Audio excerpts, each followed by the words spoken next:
누구나 삶의 극한 상황에 답이 없다 생각되면 죽음이 답이라 생각합니다. 죽음이 두렵기에 가장 편하게 죽을 방법을 찾고 연습합니다. 죽을 마음은 없지만 내 맘에 안 드는 현실에 대항하고자 자살 시도와 연극도 합니다. 난 일이 내 마음대로 안 되면 죽을 거야. 내가 죽는다는 것은 너가 나를 죽인 거야. 상대에 대한 증오와 복수심에 상대를 해하지 못하고 자신이 죽으려 합니다. 종교 생활 중 만난 자매집에 문병을 갔습니다.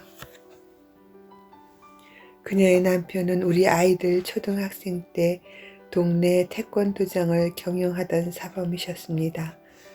남편은 많은 단체에 가입하여 늘 바쁘게 밖으로 활동량이 많은 사람이었고 그와 반대로 아내는 가정에서 3명의 어린 자녀들을 돌보며 생활했습니다.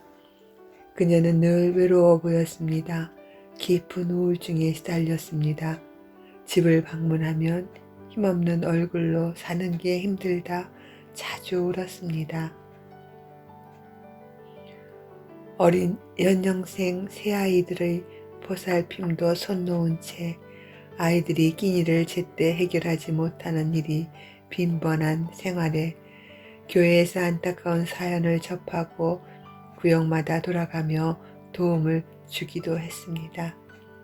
우리 젊은 날은 가정에 살림하는 엄마들이 많았기에 서로 돌아가며 아이들을 씻기고 반찬을 만들어 놓고 청소와 빨래까지 하며 그 엄마를 회복시켜보려 애썼습니다.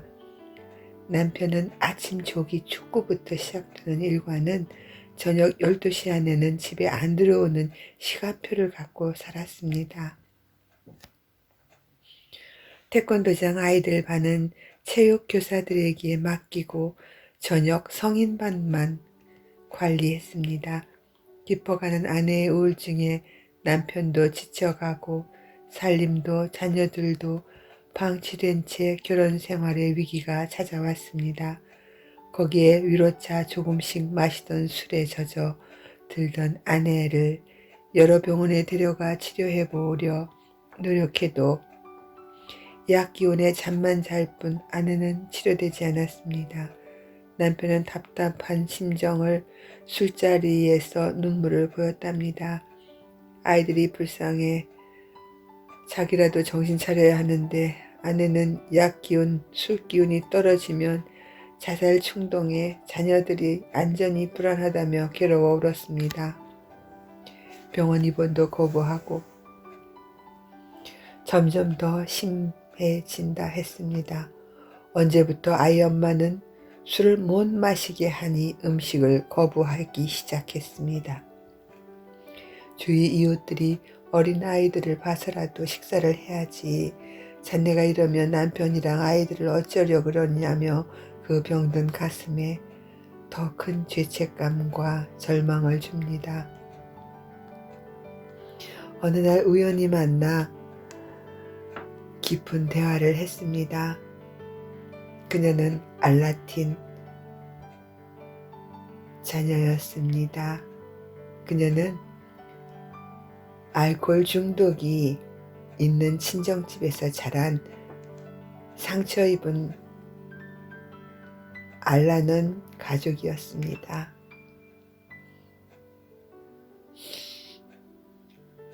우연히 만나 깊은 대화를 했습니다. 종교에서는 자살은 큰 죄라는데 난 죽고 싶어요. 살아있는 게 아무 의미가 없어요. 자매님은 죽고 싶었던 적 없었나 묻는다. 나 젊은 날 있었지. 나는 매일 죽을 궁리만 했어. 젊을 때도 나는 삶에 애착이 없었어. 사실은 지금도 큰 애착은 없어. 그녀는 뜻밖이라는 듯 숙였던 얼굴을 들어 나를 바라봤다. 왜요? 어떤 이유가 자매님이 죽을 생각까지 했어요? 몰라. 딱히 사는 게 행복하지 않았어. 남편의 술 때문이었을 수도 있지. 난 늘 내가 선택한 삶이 아닌 삶을 살았어. 알 수 없는 외로움의 이유를 지금도 몰라. 밤에 눈 감으면 아침에 깨어나지 않길 바랐던 날이 많았어. 자매처럼 무기력증으로 잠자리에 들기 전 씻기는커녕 누워서 티슈로 화장을 지울 힘도 없었어. 난 매일 오늘 하루만 살자, 그리고 내일은 죽자 하는 마음으로 지금까지 살아. 그러나 자매는 자신의 슬픔이 왜 그런지 이해돼? 어떤 이유가 있어? 남편이 밖으로만 말을 아낀다. 모든 게 부질없고 희망 없는 생각이 또 남편 탓으로 이어져. 위로 2달만 낳아서 남편이 가정에 관심이 없나 했어요. 내 탓이라 여기며 아들 아이 갖기를 공들여, 정말 공들여. 다행히 막내로 아들을 낳았어요. 아들만 낳으면 줄지 알았는데 아들아이가 태어나도 나의 알 수 없는 슬픔과 허함은 여전했고, 더 심한 자괴감에 남편과 아이들을 위해 아무것도 할 수 없는 나는 죽고만 싶어 아내 자리를 비워주고 싶어요. 아이들도 새엄마가 지금의 나보다는 나을 것 같아요. 자기 생각 속 소설 시나리오를 읊다 펑펑 운다. 어린 시절 상처와 무의식 슬픔이 가득해 보였다. 원하던 아들을 얻었는데 자식의 인연이 아니었을까? 사고로 3살 아들을 잃었다. 하늘을 원망하고 정신줄을 놓고 살아만 있는 시체 같았다. 우울한 성격에 활동이 없어서인지, 성격이 그래서 활동성 없는 건지 몸과 정신이 약해져가는 자매는 위로조차 거부했다. 바라보는 내 마음도 아프다. 세상에는 우리가 알 수 없는 병의 증상들이 다양하다. 누가 봐도 부족함이 없을 것 같은 이 가정에 그녀는 살아야 할 의욕이 없다. 늘 사는 게 힘들어요. 말을 달고 산다. 그 다음 나는 안다. 나는 자매가 느끼는 그 알 수 없는 슬픔을 자매가 말하지 않아도 이해돼. 바싹 마른 몸매는 음식을 거부하는 마음을 대신 말하듯 피부색이 까매지고 있다. 형제님이 말하던데 병원 치료도 약도 거부한다며 하루하루에 살아봐. 병원 치료를 권했다. 고통스러울 때는 도움을 받아야 해. 난 의사들을 믿어. 정신과 약 먹는다고 다 완쾌되지는 않겠지만 진통제는 될 거야. 우리가 할 수 있는 것은 다 해보자. 그리고 나머지는 신께 맡겨봐. 죽으면 모든 게 끝날 것 같으면 자매 생각이고, 죽는 게 자매를 위한 일이라면 내가 노력 안 해도 죽게 돼. 내 경우 신은 언제나 먼저 나를 위해 계획을 세우셔. 신께 맡김은 나보다 더 나를 잘 아는 신께 나를 맡기는 용기야. 내가 결정하기 전 내 앞에 나타나는 현실의 상황이 진리고 신의 뜻이야. 내가 원해도 때가 아니면 죽으려 해도 못 죽어. 기다려. 때 되면 죽기 싫어도 우리는 모두 죽는다는 걸 명심해요. 천천히 준비하자고. 신께서 가자 하실 때 망설임 없이 나는 오케이 하고 미련 없이 갈 거야. 그때 함께 동반할까? 참고 기도하며 견디던 병이 머물 만큼 머물다 그녀에게서 서서히 떠나고 있다. 그녀는 아주 조금씩 회복되어 가고 있다. 가끔 죽지 않는 걸 보면 신은 죽는 것보다 내가 사는 게 이롭다는 것 같단다. 그래, 자매 살아만 있으면 돼. 살아 버티면 돼. 이제 조금씩 실없는 농담도 한다. 매일 아침 오늘 하루만 버티자가 15년의 세월을 견디며 산다. 그 사이 자녀들은 자랐고 다행히 부모가 버텨줘서 엄마 없는 슬픔을 피해 성장했다. 어린 자녀에게는 부모가 우주다. 아픈 엄마라도 있어 아이들에게는 안전한 울타리였다. 슬픔의 근원을 나도 모른다. 깊은 절망과 우울감, 감정은 설명할 수가 없다. 우울증은 내가 겪어낸 병 중 가장 아픈 병의 증세였다. 타인에게는 숨겨야 했고 이야기해도 이해받지 못했다. 이 슬픔과 절망감에서 오는 무기력함을 변명되지 않을 이유를 침묵하기로 했지. 난 긴 세월 행복하고 싶어 내 남편을 만났어. 나보다 더 정신적, 육체적 술과 정신적 우울에 젖은 사람을 알아봤어. 아이가 아이를 알아보듯 그를 위로하고 사랑하고 그의 아픈 마음을 이해할 것 같은 익숙함, 알 수 없는 동질감일까? 난 전혀 몰랐어. 중독이 이렇게 치료되기 어렵고 처참한 삶의 끝자락일지. 고칠 수 없는 병인 줄 알았다면 난 남편을 포기했을까? 아니, 생각해. 만나야 할 인연은 어떻든 만나지. 생각해 위로하고 싶었는데 내가 위로해도 부족한 상대였어. 지친 듯 피곤한 그의 모습은 내 모습이었어. 더 아픈 병에 갇혀 죽어가는 사람 앞에 나는 나의 슬픔을 위로받을 여유가 없었어. 내가 죽으려 했던 모습을 보듯 죽음을 향하는 그를 나는 붙잡고 말리느라 그의 고통이 내 고통이 되어 온 신경은 남편에게 있었어. 그 고통도 극심한 우울감보다는 덜 아팠어. 가혹한 우울감 대신 사랑하는 사람과 자녀의 생활을 떠맡아 책임지기 바빴던 시절 정신적으로는 견딜만 했어. 해보지 않은 육체적 중노동으로 온몸에 파스를 감고 다닐 때도 나를 괴롭히던 우울감은 줄어 있었어. 지금 돌아보면 내 앞에 닥친 현실을 살아내느라 그 우울감을 육체와 정신의 고통들로 분산시켰나 봐. 나를 오래도록 힘들게 하던 극심했던 우울감은 더 큰 고통 앞에서 작아졌었어. 나는 육체적으로 과로사 직전까지 일했어. 아침이면 죽은 시체로 발견될 거란 확신이 들 정도였어.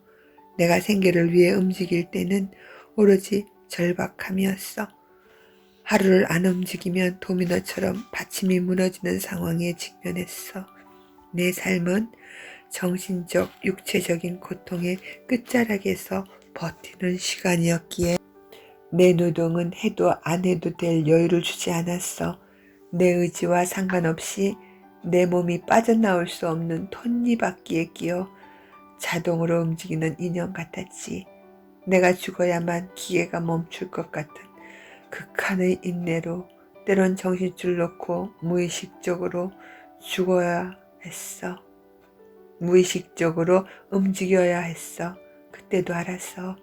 우울의 극심한 무기력증에 머무는 것보다 육체적 노동은 몸과 마음을 마취시킨 듯 했어. 난파된 배에 타고 폭포 아래로 떠밀려갈 시기에 나는 내게 짐으로 느꼈던 남편의 중독병 덕에 AA라는 단체를 알게 됐고 그들의 집단 치료에 참석해 나와 남편은 함께 구출됐어. 누구나 내 상처가 더 크고 아파. 혼자의 의지로는 망가진 우리 몸과 마음이 회복되기 어려워. 세상 과학과 의술이 발달해서 너무 아플 때는 정신과 약 먹어도 괜찮아. 자매의 무기력증 이해해. 약 먹고 병원 갈 의지력조차 버거운 것. 내 경우는 반강제적으로 움직여야 할 상황이라 그 시간을 버텨냈어. 정신적 고통에서 육체적 고통으로 적응하는 데는 시간이 걸려. 그러나 억지로라도 그 병에서 빠져나오려면 오늘 하루만 하자 하는 마음으로 단 5분이라도 걸어봐. 내일은 5분에서 10분으로 걸어봐. 그것만 해도 돼. 나는 무기력증을 앓을 때 기운이 없어 발을 끌듯 걸었어. 조금만 걸어도 골반 마찰이 일어나 걸음 자체가 어려웠지. 버스를 탈 때도 젊은 나는 계단에 두 발을 옮겨야 다음 계단으로 발을 옮기는 극한으로 취약해진 내 몸과 조금만 걸어도 가슴은 통증과 토할 것 같아 가슴이 벌렁거렸어. 그러나 그 상태로도 직장 생활을 했어. 수시로 휴직을 하며 조금씩 적응해냈어. 세상에는 좋은 언어들이 많아 어디서든 사장들이 많이 이해하고 도와줬지. 어느 곳에서 일해도 죽기를 각오한 사람처럼 일했어. 함께 일했던 상사들은 병과를 내며 치료 후 다시 꼭 오기를 바랐어. 신용은 좋았거든. 나는 내가 할 수 있는 일부터 최선으로 했어. 나는 죽으면 죽으리라는 마음으로 버텨야 했지. 병원 갈 상황이 아니었지. 내 고통은 머물다 떠나야 할 때 떠났어. 버틴 덕에 난 자연 치유를 얻었어. 그때 걷기 명상이 큰 힘이 된 거야. 자가용이 없으니 걸었고 버스에 내려 집까지 한참을 걸어야 했어. 그때 결심했지. 어차피 걸어야 할 거면 걷기 수행을 하자. 지친 몸으로 퇴근할 때 아주 천천히 내 발의 감각을 느끼며 기도하며 걸었어. 10분 안에 올 수 있는 거리를 30분에 걸쳐 걸었으니 오해스러운 일이 많았어. 희미한 가로등에 비친 내 모습은 걷다 곧 쓰러질 것 같아 보였는지 같은 아파트 아랫동에 사는 남자 학생이 조심히 다가와 괜찮으세요? 하고 물었지. 댁이 어딘지 신지 제가 부축해 드릴게요. 괜찮다 해도 굳이 내가 든 짐을 들어 내 집 앞까지 데려다 주는 일이 두세 번 있었다. 덕분에 학생과 걸음폭을 맞춰야 했기에 천천히 걷기를 포기하고 일찍 집에 도착했던 적도 있었어. 순간순간 내가 할 수 있는 것만 했어. 주어진 고통을 참으며 이겨냈어. 죽든지 살든지 이 두 길에서 선택될 걸 아니까 다른 선택이 없었어. 그때야 나의 의지와 고집을 내려놓게 되었고 강제적으로 놀라운 신의 자연 치유에 맡기게 됐지. 나 역시 그 시절 경제적 여유가 됐다면 정신과든 병원 갈 생각을 했겠지. 내 상황은 선택권이 없었어. 기도에 매달렸지. 중언부언 기도할 수 없을 때가 많았어. 알코올 중독 말에 남편을 조절할 수 없던 단계에서 그냥 두면 술 마시다 죽을 것 같았어. 빈 방에 술병과 함께 남겨진 남편을 보고 출근했어.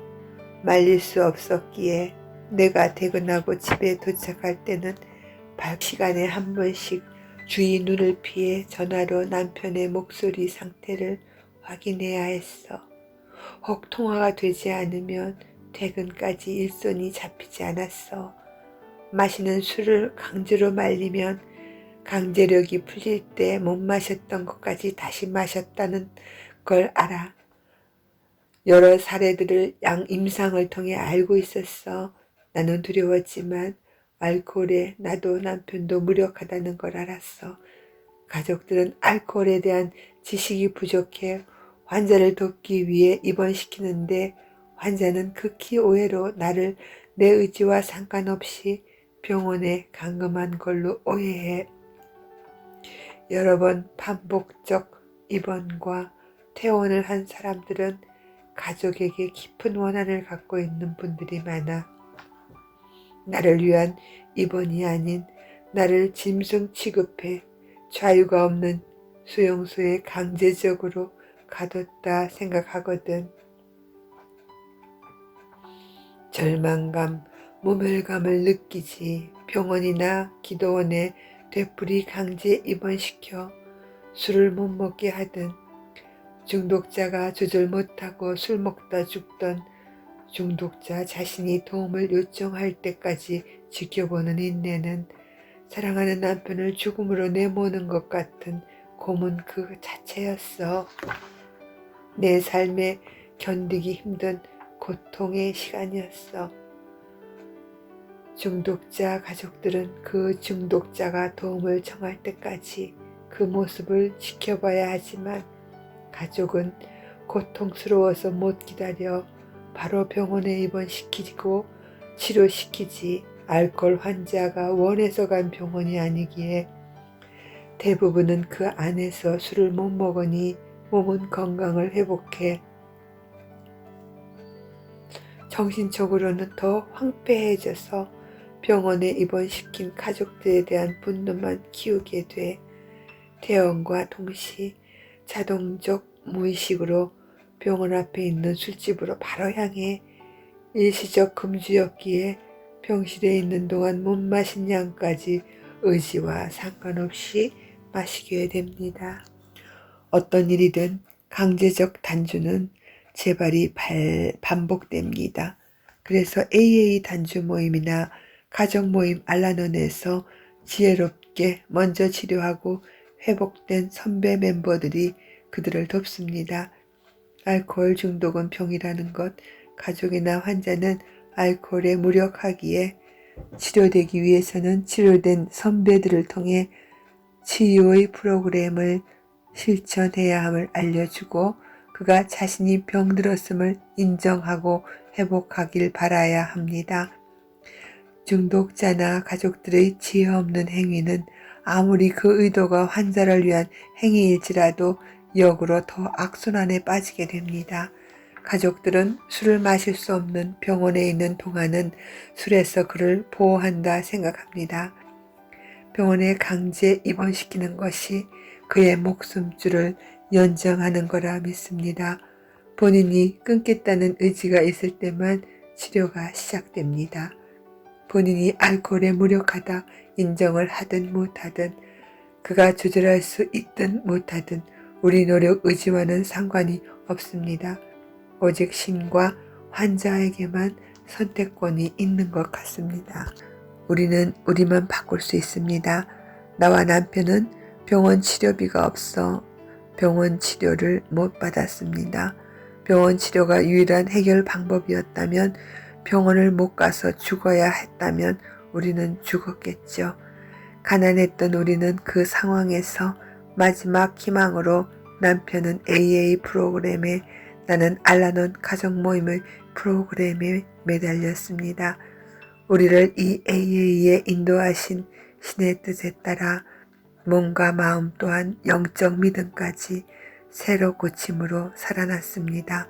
우리 부부가 그 시간들은 죽기로 각오하고 신의 인도와 살아있는 증인들, 회복자들을 따라 함께 성장하고 우리의 경험을 나누며 지금을 삽니다. 의사들은 신이 환자들을 위해 보내신 천사들이라 생각해. 의사 되는 게 어렵다는 걸, 힘들다는 것, 공부만 잘한다고 의사가 되는 것은 아니야. 내 지인도 의학을 전공했지만 적성에 안 맞는다는 걸 늦게 알아차리고 모든 만류에도 의사직을 내려놓고 후회 없이 다른 직업으로 살아. 부모가 두 분 다 의사셔. 그래서 자기도 의사가 되어야 하는 게 정해진 길이었대. 그 길을 끝까지 와보니 행복하지 않았대. 의사는 다 최고의 엘리트로 살며 행복하고 경제적 최상층일 거란 환상들이 있어. 어느 곳에서든 적응자와 부적응자들이 공존한다. 거기에 행복도 불행도 같은 질량으로 공존한다. 어디에 있던 남의 평화로 보이는 행복보다 내 가슴이 느껴지는 만족이 행복임을 알았습니다. 나와 남편은 지난 삶과 지금의 삶에 깊은 감사로 여러분에게 지치합니다. 이대로 버티면 길이 보입니다.